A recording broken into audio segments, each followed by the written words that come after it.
अब wire has a diameter, ये wire है बेटा, थोड़ा मैंने बड़ा करके दिखा दिया आपको सिलेंडर की फॉर्म में, बिकॉज जो आपका वायर होता है वो भी सिलेंड्रिकल फॉर्म होता है। अब wire has a diameter of, diameter मतलब जो उसके एंड्स होते हैं, एंड्स मतलब कोने, वो सर्कुलर होते हैं और उसका डायमीटर आपको दे रखा है 1 mm का। जो आपका स्केल होता है उसमें आपको पता है 1 सेंटीमीटर के बीच में 10 mm होते हैं, तो आप इसको किस में कन्वर्ट करेंगे, अभी देखते हैं किस में कन्वर्ट करने की जरूरत पड़ेगी इसको। ये पूरा डायमीटर है, diameter is equal to 1 mm, means your radius is equal to 1/2 mm। Radius आधी हो जाती है, अगर डायमीटर 1 mm है तो रेडियस हो जाएगी आधी। रजिस्टिविटी आपको गिवन है, दिस इज द रजिस्टिविटी। रो कितना गिवन है आपको, 1.6 इंटू 10⁻⁻6 ओम सेंटीमीटर।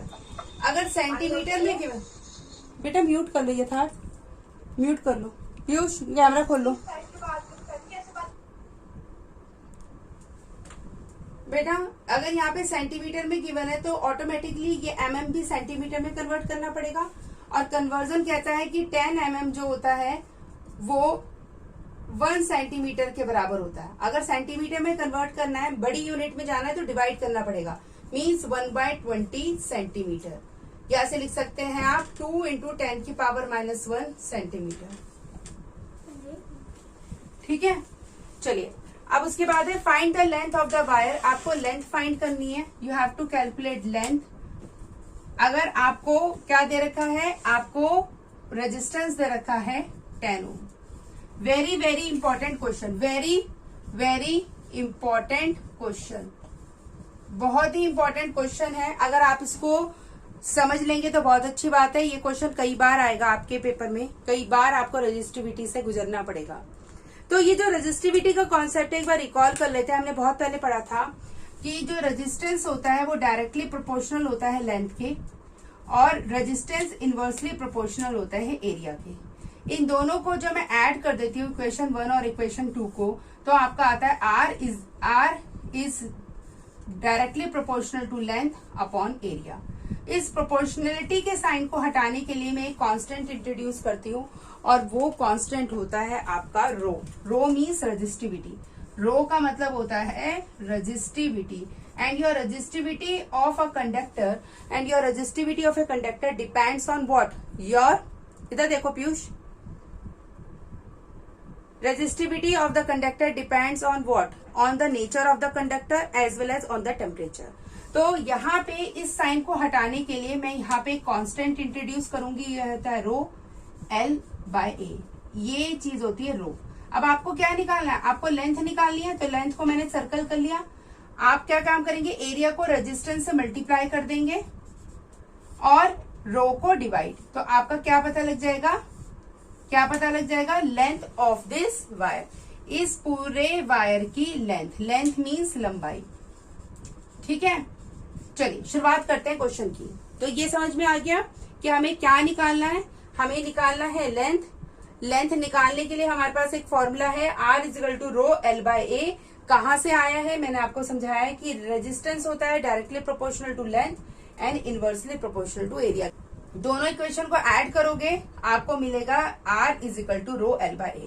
चलिए, तो रेजिस्टेंस की वैल्यू आपको गिवन है, देखिए क्या क्या वैल्यू गिवन है। रेजिस्टेंस इज 10 ओम, फटाफट रखिए 10 मल्टीप्लाई बाय एरिया। अब एरिया कैसे निकालोगे, अगर कोई सर्कुलर एंड है, अगर ये सर्कुलर एंड है अगर एरिया निकालना है तो एरिया कैसे निकालोगे, ये आपका सर्कुलर एंड है, this is your circular and. Circle का एरिया कैसे निकालते हो, कौन बताएगा, पाई आर स्क्वायर। बहुत बढ़िया। What is the area of a circle, that is pi R square. निकालिए, पहले एरिया निकाल लेते हैं। तो एरिया होगा बेटा पाई आर स्क्वायर। तो पाई क्या होता है 22/7, पाई इज 22/7। आर रेडियस आपको अभी मैंने निकाली थी, रेडियस इज नथिंग बट 1/20 या फिर 2 इंटू 10⁻⁻1। तो मैं सीधा 1/20 लिख देती हूँ, 1/20 इंटू 1/20। गलती मत करिएगा, आर स्क्वायर है, आर लिख के मत आइएगा कि मैंने बस 1/20 लिख दिया, बहुत गलती करते हैं बच्चे यहाँ पे। तो ये हो गया हमारा area, this is R area. तो इस एरिया को भी मैं लिख देती हूँ एज इट इज। कैलकुलेशन देखेंगे 10 के नीचे 1 और एरिया आ गया 22/7, 1/20, 1/20। ये क्या आ गई बेटा, ये आ गई वैल्यू आर और ए की। ठीक है, उसके नीचे क्या है, उसके नीचे है रो। रो इज अ रेजिस्टिविटी, वो आपको दे रखी है 1.6 इंटू 10 की पावर व्हाट -6। अब इसको भी आप क्या करोगे, पॉइंट हटा दो, पॉइंट हटा दो के नीचे 10 आ जाएगा।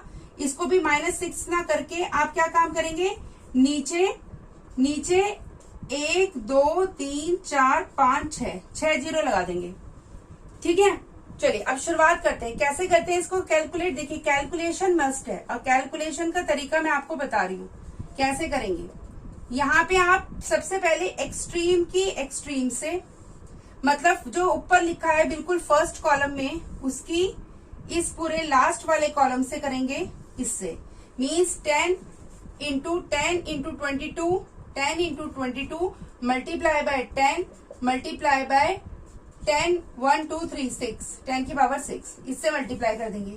उसके बाद ये तो क्या है एक्सट्रीम। अब करेंगे मीन। मीन है सेकंड वाले की थर्ड वाले के साथ, सेकंड वाले की थर्ड वाले के साथ। तो कैसे करेंगे, 1 multiply by 7 multiply by 20 multiply by 20। तो 7 multiply by 20 multiply by 20 into multiply by 16। ठीक है, अब देखते हैं कैसे सॉल्व हो सकता है। सबसे पहले अब हम छाटा पीटी करते हैं थोड़ा। पहले 22 लिखेंगे, ये वाला 0 इस वाले 0 से काट देंगे, ये वाला 0 इस वाले 0 से काट देंगे। ठीक है, और नीचे आपका क्या है, नीचे 2 इंटू 2, 2 इंटू 2 इंटू 16 इंटू 7 और ये ऊपर है 10 की पावर 6। अब देखिए इस वाले 2 से ये वाला 22 काट दो, 11। ठीक है, अब आपके पास क्या है 11। अब आपको करना क्या है, अब आप खुद देखिए, यहाँ पे आपके पास नीचे आया है 2 की मल्टीप्लाई 16 से, 32 मल्टीप्लाई बाय 7। अब आप मल्टीप्लाई करो 32 की 7 से, 7 2 14, 1 7 3 21, 22। तो आंसर आ जाएगा 224। अब देखो यहाँ पे आपके 100 है और यहाँ पे 10 है। तो आप एक काम करो, 1 0 2 0 ले लो, क्योंकि अगर 1 0 लोगे तो 1 1 0 छोटा हो जाएगा। तो आप 2 0 ले लो, तो 2 0 ले लो और यहाँ पे 2 0 कम कर दो, तो 10 की पावर 4 कर दो। अब आपको क्या करना है, 1100 को डिवाइड करना है 224 से इंटू 10 की पावर 4। और आपने निकाला क्या है लेंथ, और लेंथ किस में आ रही है, ये सेंटीमीटर में। तो इस तरीके से आप इसको करेंगे, एग्जीक्यूट ऐसे करना पड़ेगा। यहाँ तक जो कॉन्सेप्ट है वो फिजिक्स का है। इसके बाद यहाँ से जो पूरा का पूरा कॉन्सेप्ट है वो आपके मैथ्स का है। कितना अच्छा आपका मैथ्स है वो डिपेंड करता है कि आप कितना बढ़िया तरीके से इसकी कैलकुलेशन कर सकते हैं। क्वेश्चन बहुत इंपॉर्टेंट है, ये इतना इंपॉर्टेंट है मैं आपको नहीं बता सकती। जब आपको स्कूल से वर्कशीट्स मिलेगी तब आप देखेंगे नंबर ऑफ क्वेश्चंस। कई बार आप डिस्कस करेंगे, मैम ये रेजिस्टिविटी वाले क्वेश्चन है, मैम समझा दो, करा दो, एक बार फिर समझा दो कैसे करना है। तो ये मैंने आपको एक सैंपल दिखाया इसका कि कैसे आप इसको करते हो। एरिया के लिए आप एरिया के लिए क्या यूज करते हो, area of a circle, that is pi R square. पहली बार जो बच्चा गलती करता है वो क्या करता है, मैम हमारा आंसर गलत आ रहा है, बहुत बोलते हैं बच्चे गलत आ रहा है। वो क्या करते हैं, मैं सबसे पहले ये चेक करती हूँ, अरे यहाँ पे आर स्क्वायर था ना, तुमने आर से क्यों मल्टीप्लाई करी, चलो करो दोबारा से। ओह सॉरी मैडम, ओह 2 बार था मैम, मैं भूल गए। ठीक है, उससे पहले वाले मैम आंसर गलत आ रहा है। अच्छा तुमने क्या गलती, यहाँ पे 1 mm दे रखा था और यहाँ पे सेंटीमीटर है, तुमने इसे सेंटीमीटर में कन्वर्ट किया। ओह मैम सॉरी भूल गए। मैम कन्वर्जन क्या होता है, फिर मैं उन्हें कन्वर्जन बताती हूँ। 10 mm is equal to 1 centimetre. फिर ये दूसरी गलती पकड़ी जाती है यहाँ पे। ठीक है, दूसरी गलती यहाँ पे होती है। तीसरी गलती बच्चों को समझ नहीं आता कैसे करना है। देखो आपको अगर समझ नहीं आ रहा है, देखो सबसे पहले अगर आपको यहाँ पे समझ नहीं आ रहा है, ये चीज समझ नहीं आ रही है, मान लो अगर आपका सिर्फ इतना होता तो आप कैसे मल्टीप्लाई करते, आप इसके नीचे 1 लिख देते। हमेशा यहाँ पे हम, आपको याद होगा 8th में हमने पढ़ा था, प्रपोर्शन का कॉन्सेप्ट पढ़ा था। 4 बॉक्स बनते हैं, हम हमेशा इसकी मल्टीप्लीकेशन इससे कराते हैं, इसकी इससे। यहाँ पे भी सेम यही होता है, 4 बॉक्स बनते हैं, पहले वाली की कराते हैं 4th से, सेकंड की कराते हैं 3rd से। ठीक है, इस तरह का कॉन्सेप्ट आता है। कोशिश करिए जो कट रहा है काट दें, ज्यादा काटा पीटी ना करें। अब देखो यहाँ पे आने के बाद मैंने क्या करा, मुझे डिवाइड करना जरूरी था, पर 11 जो है वो 224 से डिवाइड नहीं हो सकता, छोटा है। अब इसकी जो प्लेस वैल्यू है वो हंड्रेड्स में, इसकी थी सिर्फ टेंस में, ये भी हमें याद रखना है। तो टेंस के लिए मुझे अगर मैं 1 0 ले लेती हूँ तो भी हंड्रेड्स बनता है, पर ये वाला 100 फिर भी numerator is smaller than denominator, इसलिए 1 0 और बोरो लिया ताकि ये 1000 में बन जाए और ये 100 में। तो आराम से हो सकता है, जितना मैं इससे लेती रहूंगी उतनी पावर इसकी कम होती रहेगी। चलिए आ जाएगा धीरे धीरे, एकदम इंसान परफेक्ट नहीं बनता है। अगर इतनी जल्दी आप परफेक्ट बन गए तो फिर कमाल हो जाएगा। ठीक है, चलिए कोई बात नहीं, हो जाएगा। तो अभी